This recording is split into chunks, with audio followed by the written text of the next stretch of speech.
Hello guys, welcome back. நான் உங்கள் VK. தமிழகத்தில் புதிய ஸ்மார்ட் ரேஷன் கார்டுக்கு எப்படி விண்ணப்பிக்கிறது அப்படிங்கிறது தான் இந்த வீடியோவில் பார்க்க போகிறோம். ஸ்கிப் பண்ணாமல் கடைசி வரைக்கும் பாருங்கள், ரொம்ப யூஸ்ஃபுல்லாக இருக்கும். வாங்க வீடியோக்குள்ளே போகலாம். தமிழ்நாட்டை பொறுத்த வரைக்கும் TNPDS அப்படிங்கிற இணையதளம் வழியாக ஆன்லைனில் எளிதாக நீங்கள் ரேஷன் கார்டுக்கு விண்ணப்பிச்சுக்கலாம். இப்படி இருக்கும்போது என்னென்ன ப்ரூஃப் வேணும் அப்படின்னு பார்த்தீங்கன்னா, ஆதார் அட்டை, இருப்பிடச் சான்று மற்றும் புகைப்படம் ஆகியவற்றை பதிவேற்றம் செய்து விண்ணப்பத்தை சமர்ப்பிக்க வேண்டும். ஓகேங்களா? விண்ணப்ப நிலை, அதாவது நீங்கள் அப்ளை பண்ணிட்டீங்க அப்படின்னா அதோட ஸ்டேட்டஸ் என்ன அப்படிங்கிறத அதே தளத்தில் கண்காணிக்கப்பட்டு சரிபார்க்கப்பட்ட பின் புதிய ரேஷன் கார்டு வழங்கப்படும். அதாவது ஷார்ட் அண்ட் ஸ்வீட்டாக உங்களுக்கு சொல்லியிருக்கேன். நீங்கள் ரேஷன் கார்டுக்கு அப்ளை பண்ணணும் அப்படின்னா வெப்சைட்டில், அதாவது ஆன்லைன்லேயே அப்ளை பண்ணிக்கலாம். அதுக்கான வெப்சைட் என்ன அப்படின்னு பார்த்தீங்கன்னா TNPDS அப்படிங்கிற வெப்சைட் தான். இதை நீங்கள் குரோமில் டைப் பண்ணி உள்ளே போய் இதுக்காக அப்ளை பண்ணிக்கலாம். அடுத்தது அதுக்கான டாக்குமெண்ட் என்ன மெயினா அப்படின்னு பார்த்தீங்கன்னா ஆதார் அட்டை, இருப்பிடச் சான்று மற்றும் புகைப்படம். ஓகேங்களா? ஸோ இது மெயினாக வேணும். அதே மாதிரி அப்ளை பண்ணதுக்கப்புறம் அது என்ன ஸ்டேட்டஸ், விண்ணப்பம் நீங்கள் அப்ளை பண்ண விண்ணப்பம் நிலை என்ன ஸ்டேட்டஸில் இருக்குது அப்படிங்கிறத கண்காணிச்சிக்கலாம். அதுக்கப்புறம் அது சரிபார்க்கப்பட்டதுக்கப்புறம் எல்லா ப்ராசஸுமே வெரிஃபை பண்ணுறதையும் நீங்கள் ஆன்லைன்லேயே செக் பண்ணிக்க முடியும். இப்போது இதோட டீட்டெயில்டான இன்ஃபர்மேஷனை நான் உங்களுக்கு சொல்கிறேன். எப்படி அப்ளை பண்ணுறது, என்னென்ன டாக்குமெண்ட் வேணும், என்ன வெப்சைட்டுக்குள்ளே போயிட்டு என்ன பண்ணுறது அப்படிங்கிற எல்லா டீட்டெயில்ஸும் நான் உங்களுக்கு இப்போ சொல்கிறேன். ஃபர்ஸ்ட், புதிய ரேஷன் கார்டுக்கு விண்ணப்பிக்கிறதுக்கான முறை என்ன அப்படின்னு பார்த்துக்கலாம். இணையதளம் செல்லுதல், அதாவது நீங்கள் ஃபோன் ஆகட்டும் இல்லை அப்படின்னா கம்ப்யூட்டர், லேப்டாப் எது வச்சுருந்தாலும் ஃபஸ்ட்டு வெப்சைட்டுக்குள்ளே போகணும். உங்களோட கூகுள் குரோம் ஓப்பன் பண்ணிக்கோங்க. அதில் TNPDS அப்படிங்கிற அதிகாரப்பூர்வ இணையதளத்துக்கு செல்லணும். ஸோ நீங்கள் மேலே டைப் குரோம் ஓப்பன் பண்ணி சர்ச் பண்ணுற பாக்ஸ் இருக்கும்ல, அதில் TNPDS அப்படின்னு டைப் பண்ணுங்கள். எப்படி வரும் அப்படின்னு பார்த்தீங்கன்னா, உங்களுக்கு நான் காமிக்கிறேன் பாருங்க. இந்த ஸ்க்ரீனில் இருக்குல்ல, மேலே பார்த்தீங்கன்னா டாப்பில் லெஃப்ட் சைடில் டாப்பில் பார்த்தீங்கன்னா TNPDS அப்படின்னு இருக்கு. TNPDS.government.in அப்படிங்கிறத நீங்கள் டைப் பண்ணணும். இல்லை அப்படின்னா TNPDS அப்படின்னு டைப் பண்ணிங்கன்னாவே போதும், ஆட்டோமேட்டிக்காக வெப்சைட் கீழே ஷோ ஆகும். அதை கிளிக் பண்ணி நீங்கள் ஓப்பன் பண்ணிக்கலாம். ஸோ நீங்கள் நார்மலாக அப்ளை பண்ணுறவங்க, புதுசாக தமிழில் மட்டும்தான் தெரியும் அப்படின்னு இருக்கிறவங்க எழுதி வச்சுக்கோங்க. TNPDS அப்படிங்கிற இந்த எழுத்துக்களை எழுதி வச்சுட்டு அதில் போய் டைப் பண்ணிங்கன்னா உங்களுக்கு வந்துடும். TNPDSன்னு டைப் பண்ணால் இங்கிலீஷில் டைப் பண்ணாலும் வெப்சைட் ஓப்பன் ஆகிறது பார்த்தீங்கன்னா உங்களுக்கு தமிழில் தான் ஓப்பன் ஆகும். ஓகேங்களா? இப்போது இந்த மாதிரி வெப்சைட் ஓப்பன் ஆனதுக்கப்புறம் நீங்கள் என்ன பண்ணணும் அப்படின்னா, ஃபர்ஸ்ட் பாக்ஸ்லேயே பார்த்தீங்கன்னா பயனாளர் நுழைவு அப்படின்னு இருக்குது. அதாவது நீங்கள் புதுசாக அப்ளை பண்ணணும் அப்படிங்கிறதுக்காக பயனாளர் நுழைவு அப்படிங்கிறத செலக்ட் பண்ணிக்கோங்க. அது மேலே கர்சரை வச்சிங்கன்னா, அந்த அம்புக்குறியை வச்சிங்கன்னா உள்ளே போயிடும். ஸோ அது மூலமாக நீங்கள் அடுத்த கட்டத்துக்கு நகரலாம். ஸோ இப்படி நீங்கள் அந்த பயனாளர் உள்நுழைவு அதுக்கு உள்ளே போனதுக்கப்புறம் பார்த்தீங்கன்னா ரைட் சைடில் இங்கே கார்னரில் பார்த்தீங்கன்னா பதிவு செய்யப்பட்ட பயனாளர், அதாவது ஆல்ரெடி நீங்கள் உங்களோட குடும்ப அட்டையில் பதிவு செஞ்சுருந்தீங்க அப்படின்னா அதை டீட்டெயில்ஸ் ஏதாவது பார்க்கணும் அப்படின்னா ஆல்ரெடி கொடுத்த நம்பரை போட்டுக்கலாம். இல்லை அப்படின்னா புதுசாக நான் ரேஷன் கார்டுக்கு அப்ளை பண்ண போகிறோம் அப்படிங்கிறவங்க உங்களோட எந்த மொபைல் நம்பர் ரேஷன் கார்டுக்கு கொடுக்கணுமோ அந்த மொபைல் நம்பரை இங்கே நான் மார்க் பண்ணியிருக்கேன் பாருங்க. இந்த இடத்துல உங்களோட ஃபோன் நம்பரை போட்டுட்டு கீழே கேப்சா குறியீடுன்னு இருக்குது. அதுக்கு கீழே பார்த்தீங்கன்னா 6 நம்பர் கொடுத்துருக்காங்க. அந்த 6 நம்பரை அதுக்கு கீழே ஒரு எம்டி பாக்ஸ் இருக்கு, அதாவது எந்த இதுவுமே எழுதாம ஒரு பாக்ஸ் இருக்கு பாத்தீங்களா, அந்த இடத்துல அந்த நம்பரை அப்படியே டைப் பண்ணுங்க. அதாவது மேல உங்களுடைய ஃபோன் நம்பர் கொடுக்கணும், அதுக்கப்புறம் கீழே என்ன நம்பர் காமிக்குதோ அதே நம்பரை மறுபடியும் கொடுக்கணும். கொடுத்ததுக்கு அப்புறம் பதிவு செய் அப்படிங்கறத நீங்க கிளிக் பண்ணீங்கன்னா போதும், ஆட்டோமேட்டிக்கா அதுக்கடுத்து வெப்சைட்டுக்கு உள்ள போயிடும். அதாவது ஃபஸ்ட்டு வெப்சைட்டுக்குள்ளே போகிறீங்க, பயனாளர் உள்நுழைவுக்கு போகிறீங்க, உங்களோட ஃபோன் நம்பர், எந்த ஃபோன் நம்பர் ரேஷன் கார்டுக்கு வேணுமோ அதை கொடுக்குறீங்க. கொடுத்து கீழே பார்த்தீங்கன்னா 6 டிஜிட்டில் நம்பர் காமிக்கும். அந்த நம்பரையும் மறுபடியும் கீழே என்ட்ரு பண்ணிவிட்டு உள்ளே போகிறீங்க. ஸோ உள்ளே போனதுக்கப்புறம் ஆட்டோமேட்டிக்காக இந்த அப்ளை பண்ணுறதுக்கான வெப்சைட் ஓப்பன் ஆகிடும். ரேஷன் கார்டுக்கு அப்ளை பண்ணுறதுக்கான வெப்சைட். அது மட்டும் இல்லாமல் ரேஷன் கார்டு சம்மந்தப்பட்ட என்ன ஸ்டேட்டஸு, அதே மாதிரி அது போக தகவல்கள் எல்லாமே நிறைய தெரிஞ்சுக்கணும் அப்படின்னா அதுக்கான டீட்டெயில்ஸ் எல்லாமே ஷோ ஆகும். இப்போது ஷார்ட் அண்ட் ஸ்வீட்டாக நான் உங்களுக்கு எழுத்துப்பூர்வமாக நான் உங்களுக்கு சொல்கிறேன். ஓகேங்களா? அடுத்து என்ன பண்ணணும் அப்படின்னா விண்ணப்ப படிவம். ஓகேங்களா? புதிய குடும்ப அட்டைக்கு விண்ணப்பிக்க apply for new smart card அப்படிங்கிற விருப்பத்தை தேர்ந்தெடுக்கணும். அதாவது புதிய ரேஷன் கார்டுக்கு விண்ணப்பித்தல் அப்படிங்கிறத செலக்ட் பண்ணிக்கோங்க. இங்கிலீஷில் சில சமயம் apply for new smart card அப்படின்னு இருக்கும். ஸோ அதை கிளிக் பண்ணி உள்ள போய்க்கோங்க. உள்ள போனதும் புதுசாக அப்ளை பண்றீங்க அப்படிங்கிற சமயத்தில் விவரங்களை நீங்க நிரப்ப வேண்டியது இருக்கும். அதாவது உங்களோட ரேஷன் கார்டுக்கு என்னென்ன டீட்டெயில்ஸ் எல்லாமே தேவைப்படுதோ அதெல்லாமே ஃபில் பண்ணணும். அப்படின்னு பார்க்கும்போது என்னென்ன தேவைப்படுது அப்படின்னா விண்ணப்பதாரரின் பெயர். ஓகேங்களா? யார் அப்ளை பண்றாங்களோ அவங்களோட பெயர், குடும்ப உறுப்பினர்களின் விவரங்கள், அவங்களோட குடும்பத்தில் யார் யார் அந்த ரேஷன் கார்டில் வரணுமோ அவங்களோட விவரங்கள், அது மட்டும் இல்லாமல் உங்களோட அட்ரஸ், முகவரி மற்றும் ஆதார் எண் போன்ற தகவல்களை சரியாக நிரப்பவும். அதாவது குடும்பத் தலைவரோட ஆதார், அது போக அந்த குடும்பம் வசிக்கக்கூடிய முகவரி, இதை வந்து ஃபில் பண்ணணும். அதே மாதிரி குடும்ப உறுப்பினர்கள் யார் யார் அந்த குடும்பத்தில் வரணுமோ அவங்க எல்லாமே அவங்களோட ஆதார் கார்டு, அதில் இருக்கக்கூடிய டீட்டெயில்ஸ் வச்சு ப்ராப்பராக ஃபில் பண்ணணும். ஓகேங்களா? இதில் மெயினாக என்ன அப்படின்னா, குடும்பத்தில் இருக்கக்கூடியவங்க எல்லாரோட ஆதார் கார்டுலையும் ஒரே அட்ரஸ் தான் இருக்கணும். அது கரெக்டாக இருக்கா அப்படிங்கிறத ஒன்ஸ் பார்த்துக்கோங்க. அடுத்தது வந்து பார்த்தீங்கன்னா ஆவணங்களை பதிவேற்றுவோம். ஸோ இப்போ டீட்டெயில்ஸ் எல்லாமே நீங்கள் ஆதார் கார்டில் இருக்க மாதிரி உங்களோட முகவரி இது எல்லாமே கொடுத்துட்டீங்க.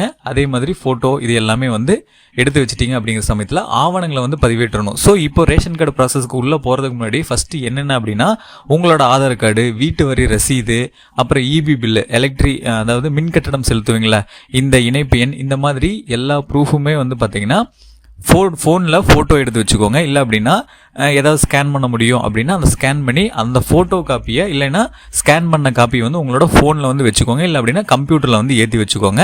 ஏன் அப்படின்னா உங்களோட பேர் இது எல்லாமே கொடுத்ததுக்கப்புறம் இந்த ப்ரூஃப் எல்லாமே அதில் வந்து அப்லோடு பண்ணணும், உள்ளே வந்து ஏற்றுற மாதிரி இருக்கும். ஓகேங்களா? ஸோ இப்போ என்ன பண்ணணும், ஆவணங்களை பதிவேற்றுவோம். ஓகேங்களா? குடும்பத் தலைவரின் புகைப்படத்தை பதிவேற்றுவோம். ஸோ குடும்பத் தலைவர் யாரோ அவங்களோட ஃபோட்டோ காப்பியும் ஸ்கேன் பண்ணி வச்சுக்கோங்க. இல்லை அப்படின்னா ஃபோட்டோ எடுத்து கரெக்டாக அந்த ஃபோட்டோ மட்டும் அதாவது பாஸ்போர்ட் சைஸ் ஃபோட்டோ வர மாதிரி அதை மட்டும் கிராப் பண்ணி வச்சுக்கோங்க. அந்த ஃபோட்டோவை வந்து நீங்கள் வந்து ஃபஸ்ட்டு அப்ளை பண்ணணும். குடும்பத் தலைவரோட புகைப்படத்தை வந்து அப்லோடு பண்ணணும். அதுக்கடுத்து ஆதார் அட்டை, வீட்டு வரி ரசீது, மின் கட்டண பில், மின் இணைப்பு எண் இருக்கும், அதில் குறிப்பிட்டிருக்கும். ஸோ அது போன்ற இருப்பிடச் சான்றுகளை பதிவேற்றுவோம். அதாவது ஒன்று ஆதார் கார்டு, இல்லை அப்படின்னா வீட்டு வரி ரசீது, இல்லை அப்படின்னா மின் கட்டண பில், இதில் ஏதாவது ஒன்று உங்களுடைய இருப்பிடத்துக்கான சான்றா இதை வந்து நீங்கள் பதிவேற்றணும். ஸோ அதையும் வந்து அப்லோட் பண்ணிக்கோங்க. அடுத்தது வந்து சமர்ப்பித்தல். ஓகேங்களா? இப்போ குடும்பத் தலைவரோட புகைப்படம் போட்டிருப்பீங்க. அதே மாதிரி இருப்பிடச் சான்றுக்கு ஏதாவது ஒரு டீட்டெயில்ஸ் கொடுத்துருப்பீங்க. ஆதார் அட்டை டீட்டெயில்ஸ் வந்து கொடுத்துருப்பீங்க. அதுக்கு முன்னாடி யார் விண்ணப்பதாரர், குடும்பத் தலைவர் யார் அப்படிங்கிற டீட்டெயில்ஸ் ஃபில் பண்ணியிருப்பீங்க. உங்கள் குடும்ப உறுப்பினர்கள் வந்து யார் யார், அவங்களோட வயது வரம்பு என்ன அப்படிங்கிற டீட்டெயில்ஸ் கொடுக்கணும். அதே மாதிரி முகவரி டீட்டெயில்ஸும் கொடுத்துருக்கணும். ஆதார் எண்ணும் வந்து நீங்கள் வந்து மென்ஷன் பண்ணணும். ஸோ இது எல்லாமே பண்ணிட்டீங்க அப்படின்னா சமர்ப்பித்தல் அப்படின்னு இருக்கும், சப்மிட் இருக்கும். இங்கிலீஷ்ல ஓபன் பண்ணிடுங்க, சப்மிட் இருக்கும். அனைத்து விவரங்களையும் சரிபார்த்து எல்லாமே கரெக்டா இருக்கா, இந்த குடும்பம் ஓகேங்களா, இவங்க வந்து குடும்ப தலைவர், மனைவி, மகள், இந்த மாதிரி எல்லாமே பார்த்துட்டு அவங்களோட வயசு, அவங்களோட பேர் எல்லாமே கரெக்டா இருக்கா அப்படிங்கறத செக் பண்ணிட்டு நீங்க அப்லோட் பண்ண போட்டோ, அதே மாதிரி ஆதார் கார்டு டீட்டெயில்ஸ், இல்லை அப்படின்னா இபி பில்லு, வீட்டு வரி ரசீது, இது எல்லாமே கரெக்டா அப்லோட் பண்ணிட்டீங்களா அப்படிங்கறத பார்த்துட்டு சப்மிட் அப்படிங்கிற பட்டன் இருக்கும். அதை வந்து அந்த பொத்தானை வந்து அழுத்தவும் உங்களுக்கு ஒரு விண்ணப்ப குறிப்பு எண், ரெஃபரன்ஸ் நம்பர் வந்து வழங்கப்படும். ஸோ நீங்கள் இது எல்லாமே அப்லோட் பண்ணிவிட்டு நீங்கள் வந்து சப்மிட் பண்ணுறீங்க அப்படிங்கிற சமயத்தில் ஃபைனலாக உங்களுக்கு வந்து பார்த்தீங்கன்னா ஒரு நம்பர் வந்து வரும். அது வந்து ரெஃபரன்ஸ் நம்பர்னு சொல்லுவாங்க. நீங்கள் அப்ளை பண்ணி சப்மிட் பண்ணியிருக்கீங்களா, அதை வந்து அந்த ரெஃபரன்ஸ் நம்பரை மறக்காமல் நோட் பண்ணி வச்சுக்கோங்க. அதை வச்சு தான் நீங்கள் ஒவ்வொரு தடவையும் இது வந்து என்ன ஸ்டேட்டஸில் இருக்குது, இது வந்து அப்ரூவல் ஆகிடுச்சா, இல்லை என்ன கேட்டகரியில் இருக்குது அப்படிங்கிறத செக் பண்ணுறதுக்கு அந்த ரெஃபரன்ஸ் நம்பர் தேவைப்படும். ஓகேங்களா? அடுத்ததா இந்த 7வது வந்து என்னன்னா நிலையை சரிபார்த்தல். விண்ணப்ப நிலையை TNPDS தளத்தில் விண்ணப்ப நிலை அப்ளிகேஷன் ஸ்டேட்டஸ் பிரிவில் பார்த்து கொள்ளலாம். ஸோ இப்போ வந்து அப்ளை பண்ணுறதுக்கான ப்ராசஸை வந்து நான் உங்களுக்கு சொல்லியிருந்தேன். அடுத்து வந்து பார்த்தீங்கன்னா அப்ளை பண்ணதுக்கப்புறம் இவ்வளோ நாள் கழிச்சு இதை வந்து வெரிஃபை பண்ணணும் அப்படின்னு இருக்கும். 10 நாள் 15 நாள் இந்த மாதிரி இருக்கும். ஸோ ஒரு 5 நாளுக்குள்ளே ப்ராசஸ் ஆகணும், இல்லை நான் அடிக்கடி இதை வந்து என்ன ஸ்டேட்டஸ்ன்னு நான் செக் பண்ணிக்கணும் அப்படின்னா இதே போர்ட்டலுக்குள்ளே போய், இதே வெப்சைட்டுக்குள்ளே போயிட்டு வந்து பார்த்தீங்கன்னா TNPDSல இந்த வெப்சைட்லேயே விண்ணப்ப நிலை அப்படின்னு இருக்கும் தமிழில், இல்லை அப்படின்னா அப்ளிகேஷன் ஸ்டேட்டஸ்னு இங்கிலீஷில் இருக்கும். ஸோ இதை போய் ஓப்பன் பண்ணி பார்த்தீங்கன்னா நீங்கள் ரேஷன் கார்டுக்கு அப்ளை பண்ண இந்த பேர் எல்லாமே கொடுத்து டாக்குமெண்ட்ஸ் எல்லாமே கொடுத்து அப்ளை பண்ணியிருப்பீங்களா, அது என்ன நிலைமையில் இருக்குது, ஸ்டேஜ் 1, ஸ்டேஜ் 2, ஸ்டேஜ் 3 இந்த மாதிரி எல்லாமே காமிக்கும். அது என்ன நிலையில இருக்கு அப்படிங்கறத ஈஸியா நீங்க தெரிஞ்சுக்க முடியும். அடுத்தது இந்த ரேஷன் கார்டுக்கு தேவையான முக்கியமான ஆவணங்கள் என்னென்ன அப்படிங்கறத நம்ம என்ன சொல்லிடுறேன். இந்த ப்ரூஃப் எல்லாமே ஒன்று நீங்கள் வந்து நேரடியாக போய் தாலுக்கா ஆஃபீஸ்லையோ இல்லை வேற எங்கேயாவது அப்ளை பண்ணுறீங்க அப்படின்னா இந்த ப்ரூஃப் எல்லாமே ஜெராக்ஸ் எடுத்துட்டு ஒரிஜினலும் கொண்டு போயிருங்க.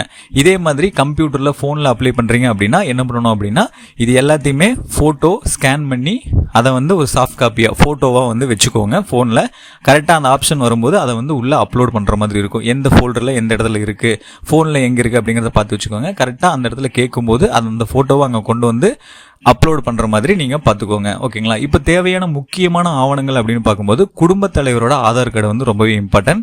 குடும்ப உறுப்பினர்களின் ஆதார் அட்டை இதுவும் ரொம்ப இம்பார்ட்டன்ட். அதாவது நம்ம ரேஷன் கார்டில் யார் யார் வரணும்னு நினைக்கிறீங்களோ, யார் யார் பேர் வந்து இடம் பெறுதோ அவங்க எல்லாத்தோட ஆதார் கார்டு வந்து கம்பல்சரி இருக்கணும். அதில் ஆதார் அட்ரஸும் கரெக்டாக இருக்கான்னு பார்த்துக்கோங்க. ஏன்னா ரிஜெக்ட் ஆகக்கூடாது, அதுக்காக சொல்கிறேன். அடுத்து இருப்பிடச் சான்று. இதுக்கு வந்து பார்த்தீங்கன்னா மின்சார கட்டண ரசீது, வீட்டு வரி ரசீது அல்லது வங்கி பாஸ்புக், உங்களோட பேங்க் பாஸ்புக்கு, அதாவது இபி ரெசிப்ட், வீட்டு வரி ரசீது ஏதாவது இருக்கு, இல்லை அப்படின்னா பேங்க் பாஸ்புக், இந்த மாதிரி ஏதாவது ஒன்றை வந்து நீங்கள் இருப்பிட சான்றுக்கா சப்மிட் பண்ணிக்கலாம். 3ல் ஏதாவது ஒன்று இருந்தால் போதும். அதுக்கப்புறம் சமீபத்திய பாஸ்போர்ட் அளவு புகைப்படம், அதாவது குடும்பத் தலைவர் யாரோ அவங்களோட ஃபோட்டோ வந்து அந்த ஸ்மார்ட் கார்டில் வரும்ல, ஸோ அதுக்காக வந்து பார்த்தீங்கன்னா அந்த குடும்பத் தலைவரோட பாஸ்போர்ட் சைஸ் ஃபோட்டோ வந்து ஒரிஜினல் கொண்டு டைரெக்டாக போய் அப்ளை பண்ணுறீங்க அப்படின்னா ஒரிஜினல் கொண்டு போய்க்கோங்க, இல்லை அப்படின்னா ஸ்கேன் பண்ணி அந்த ஃபோட்டோவை மட்டும் அப்லோட் பண்ணுற மாதிரி இருக்கும். ஸோ இதுதான் சிம்பிளான ப்ராசஸ் தான். ஈஸியாக நீங்கள் வந்து அப்லோட் பண்ணிக்கலாம். அதுக்கப்புறம் வந்து பார்த்தீங்கன்னா அதோட ஸ்டேட்டஸையும் வந்து ஈஸியாக இதே வெப்சைட்டில் நீங்கள் வந்து தெரிஞ்சுக்க முடியும். ஸோ இது வந்து என்னால் பண்ண முடியும், கம்ப்யூட்டரில் மொபைலில் எல்லாமே ஈஸியாக பண்ணிக்கலாம் அப்படின்னா எங்கேயுமே அலைய தேவையில்லை, நீங்களே வந்து இதில் பண்ணிக்கலாம். இதுக்கான வெப்சைட்டும் நான் ஆல்ரெடி சொல்லியிருந்தேன், டிஎன்பிடிஎஸ் அப்படிங்கிறது தான். இல்லை நான் வந்து இந்த மாதிரி எல்லாமே எனக்கு பண்ண தெரியாது, நான் வந்து நேரடியாக போய் தான் பண்ணிக்கணும் அப்படின்னா உங்களுக்கு பக்கத்தில் இருக்கக்கூடிய தாலுகா ஆஃபீஸு, இல்லை அப்படின்னா இ சேவை மையம்னு சொல்லுவாங்க, அங்கே போய் வந்து பார்த்தீங்கன்னா அங்கே வந்து கட்டணம் வந்து கேட்பாங்க. அதனால தான் சொல்கிறேன், அங்கே போயிட்டு வந்து நீங்கள் பார்த்தீங்கன்னா ஒரு அமௌண்ட்டு கொடுத்து இந்த டீட்டெயில்ஸ் மட்டும் போகும்போது கரெக்டாக எடுத்துகிட்டு போயிருங்க. ஆதார் கார்டு, அப்புறம் வீட்டு வரி ரசீது, இல்லை அப்படின்னா பேங்க் பாஸ்புக்கு, இந்த மாதிரி ஏதாவது ஒரு நீங்கள் எந்த அட்ரஸில் இருக்கீங்க அப்படிங்கிற ப்ரூஃப் பண்ணுறதுக்கு ஒரு சான்று வந்து எடுத்துக்கோங்க. அப்புறம் ஃபோட்டோ, இது மட்டும் எடுத்துகிட்டு போயிட்டு டைரெக்டாக போயும் நீங்கள் அப்ளை பண்ணிக்கலாம். ஸோ இதுல முக்கிய குறிப்பு என்ன அப்படின்னா, விண்ணப்பதாரர் வந்து தமிழ்நாட்டை சேர்ந்தவராக இருக்க வேணும். நீங்க வந்து அப்ளை பண்றீங்க அப்படின்னா நீங்க தமிழ்நாட்டை சேர்ந்தவங்களா இருக்கணும். ஏற்கனவே வேறு ரேஷன் கார்டில் பெயர் வந்து இருக்கக்கூடாது. ஆல்ரெடி ஏதோ ரேஷன் கார்டில் உங்களோட பேர் வந்து இருக்கக்கூடாது. திருமணமானவர்கள் புதிய ரேஷன் கார்டு கோரினால் பழைய கார்டில் பெயர் நீக்கப்பட்ட சான்றிதழ் தேவைப்படும். அதாவது புதுசாக மேரேஜ் ஆனவங்க வந்து நீங்கள் வந்து புதிய கார்டுக்கு அப்ளை பண்ணுறீங்க அப்படின்னா பழைய குடும்ப அட்டையில் உங்களோட பேர் இருக்கும், அதில் வந்து பெயர் நீக்கி இருக்கணும், நீக்கினதுக்கான சான்று வந்து இருக்கணும். அப்போ தான் வந்து புதிய ரேஷன் கார்டுக்கு அப்ளை பண்ணணும். ஸோ இது எல்லாமே நோட் பண்ணிக்கோங்க. இது மூலமாக ரேஷன் கார்டுக்கு அப்ளை பண்ணிக்கலாம். இது வந்து பார்த்தீங்கன்னா 15 நாள்லேருந்து மேக்ஸிமம் 60 நாட்குள்ளே உங்களுக்கு ரேஷன் கார்டு வந்துடும். ஆனால் கடந்த 2 வருடங்களுக்கு முன்னாடி அப்ளை பண்ணவங்களுக்கு எல்லாமே இப்போ தான் வர ஆரம்பிச்சிருக்கு. இது எதுக்காக இப்படி சொல்கிறேன் அப்படின்னா, எங்கள் சேனலோட ப்ரீவியஸ் வீடியோஸ் எல்லாமே பார்த்துருந்தீங்கன்னா தெரிஞ்சிருக்கும். எலெக்ஷன் அது இதுன்னு சொல்லி மகளிர் உரிமை தொகை இந்த மாதிரி சொல்லி கொஞ்சம் டிலே ஆச்சு. ஸோ அதனால தான் சொல்கிறேன். இப்போது கடந்த ஒரு 2-3 மாதங்களாக வந்து பார்த்தீங்கன்னா ரேஷன் கார்டு அப்ளை பண்ணிங்கன்னா 1 மாதத்துலேருந்து 2 மாதத்துக்குள்ளே வந்துட்டுருக்கு. எலெக்ஷன் வரப்போகுது, அதுக்கு முன்னாடி யாராவது அப்ளை பண்ணுறீங்க, இல்லை அப்படின்னா எலெக்ஷன் முடிஞ்சிருச்சு இப்போ நாங்கள் அப்ளை பண்ணுறோம் அப்படின்னா யாராக இருந்தாலும் இந்த வீடியோவை பார்க்கும்போது என்ன நிலவரம், ஏதாவது முக்கியமான கவர்மெண்ட் சம்மந்தப்பட்ட ஏதாவது விஷயம் நடக்குதா அப்படின்னு பார்த்துக்கோங்க. எதுவும் இல்லை, எப்போ போல தான் இருக்குது அப்படின்னா அப்ளை பண்ணிக்கோங்க.